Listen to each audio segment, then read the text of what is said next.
শীতের দিনে পিঠা খেতে কিন্তু মজাই, কিন্তু কিভাবে তৈরি করতে হয় চলেন দেখাই। হ্যালো এভরিওয়ান, আসসালামু আলাইকুম। আজকে মজার মজার পিঠার রেসিপি নিয়ে চলে আসছি। সবাই কিন্তু লাইক দিয়ে শেষ পর্যন্ত দেখবেন। প্রথমে আগে আমি গরম পানি দিয়ে রাখছিলাম চুলাতে, তারপরে এটাতে চালের গুঁড়া সামান্য আটা দিয়ে একটা কায়ের মতো করে নিব আর কি। তারপরে এখানে আরেকটা পাত্রে আমি চিনি, নারকেল, সামান্য একটু জর্দা রং দিয়েছি। এটা আপনারা না চাইলে না দিলেও সমস্যা নাই। তো তারপরে আমি চলে আসলাম একটা ভালো মতো আগে একটা মোটা করে রুটির মতো বানাই নিব।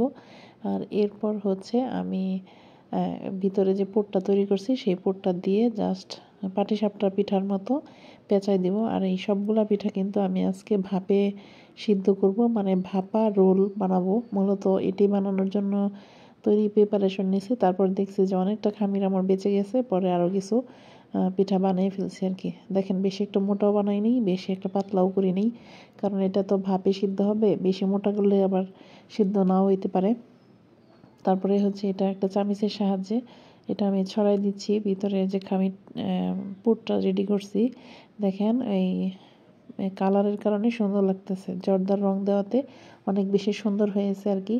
তো জর্দার রংটা না দিলে এরকম সাদা সাদা হয়ে থাকবে, তাই একটু জর্দা রং ব্যবহার করছি। তো এখন আমি এটাকে মোড়াই নিব, এটাকে আস্তে আস্তে পেঁচায় নিব আর কি। তো এটা দেখে বুঝতে হবে এটা একেবারেই সহজ একটা সহজ একটা পিঠা। তো এভাবে করে নেবেন। আর এই কর্নারটাতে একটু পানি দিয়ে লাগাই দিতে পারেন যদি না লাগে, আর যদি লেগে যায় তো লেগে গেল, আর যদি না লাগে তাহলে সামান্য একটু পানি দিয়ে তারপরে সুন্দর করে মোড়াই নিতে হবে। দেখেন আমারটা কিন্তু লেগেই গেছে। তো এভাবে আমি এটা রেখে দিব।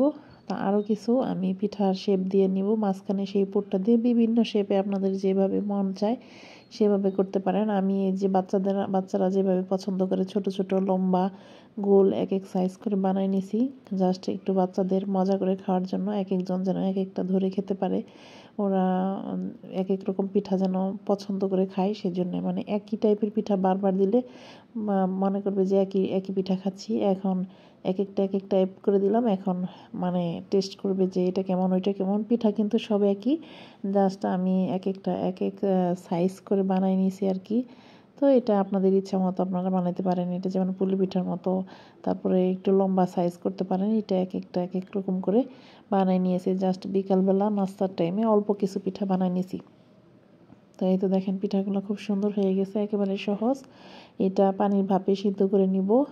তো আগে থেকেই পানিটা চুলাতে দিয়ে রাখলে তারপরে যখন পানিটা বলক চলে আসবে তার উপরে এই পিঠাগুলো দিয়ে কিন্তু কিছুক্ষণ 20-30 মিনিটের মতো হইলেই হয়ে যাবে। তো দেখেন আমি এক একটা এক এক সাইজ করে বানিয়ে নিয়েছি। একটা মোমোর সাইজ, একটা হচ্ছে পুলি পিঠার সাইজ।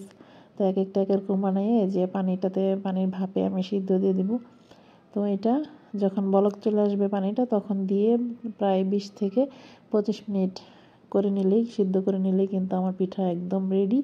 আর এখন আমি এটা কেটে দেখাবো। এটা কেটে পরিবেশন করলে কিন্তু দেখতে অনেক বেশি সুন্দর এবং খেতেও মাশাআল্লাহ অনেক ইয়াম্মি হয়েছিল। এই তো দেখেন আমার পিঠাগুলো রেডি। কেমন লাগলো অবশ্যই কিন্তু কমেন্ট করে জানাবেন। আল্লাহ হাফেজ।